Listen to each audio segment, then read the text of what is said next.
Formule 1, l'Autriche et le monde du sport rendent hommage au fondateur de Red Bull. Fondateur de l'entreprise de boissons énergisantes Red Bull, Dietrich Mateschitz, aussi secret que sa firme était célèbre, notamment dans le monde du marketing sportif, est décédé à l'âge de 78 ans. Les hommages affluaient dimanche au lendemain de la mort du fondateur du groupe de boissons énergisantes Red Bull, le milliardaire autrichien Dietrich Mateschitz, de nombreuses voix saluant sa contribution au monde économique et sportif. Dans le pays alpin où ce visionnaire était né en 1944, le président Alexander Van der Bellen a évoqué « une vie tout simplement époustouflante ». Nous avons perdu un grand promoteur des sports extrêmes et de haut niveau, a-t-il réagi sur Twitter. Il restera dans la mémoire comme l'un des entrepreneurs autrichiens les plus marquants, a abondé le chancelier conservateur Karl Nehammer, saluant son esprit innovateur. La boisson énergisante Red Bull est née lors d'un des nombreux voyages d'affaires de Dietrich Mateschitz en tant que directeur marketing d'une société allemande de cosmétiques, lorsqu'on lui a servi une boisson sucrée courante en Asie dans un bar de luxe à Hong Kong. Impressionné par la capacité apparente du breuvage à l'aider à surmonter son décalage horaire, il décide de s'associer à l'homme d'affaires thaïlandais Chaleoyo Vidya, qui a développé le soda, pour fonder Red Bull en 1984.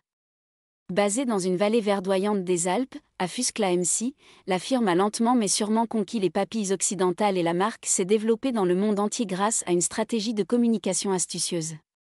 Aujourd'hui, Red Bull emploie plus de 13 000 personnes dans 172 pays, avec un chiffre d'affaires d'environ 8 milliards d'euros, et vend près de 10 milliards de canettes par an.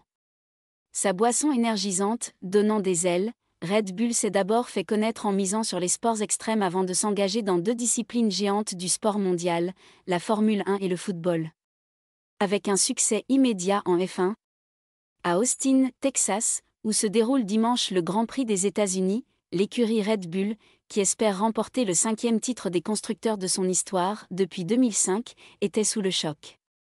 La nouvelle du décès a endeuillé un week-end qui devait être l'occasion d'une fête, 2 semaines après le 2e sacre consécutif du Néerlandais Max Verstappen au Japon.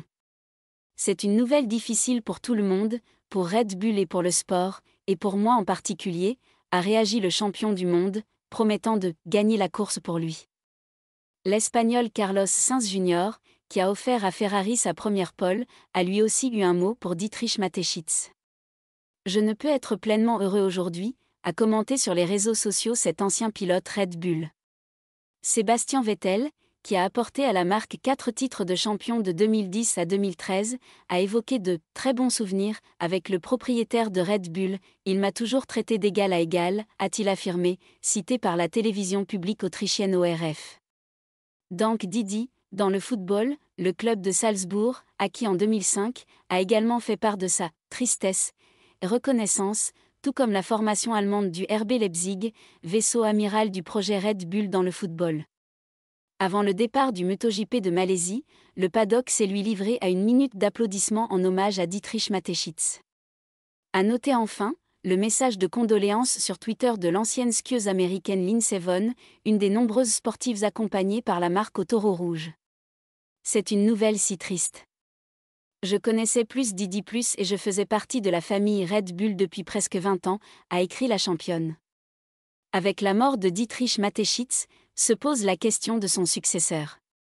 Le nom de son fils unique Mark, 30 ans, est avancé, mais le partenaire thaïlandais, majoritaire au capital, aura son mot à dire, notait dimanche la presse autrichienne.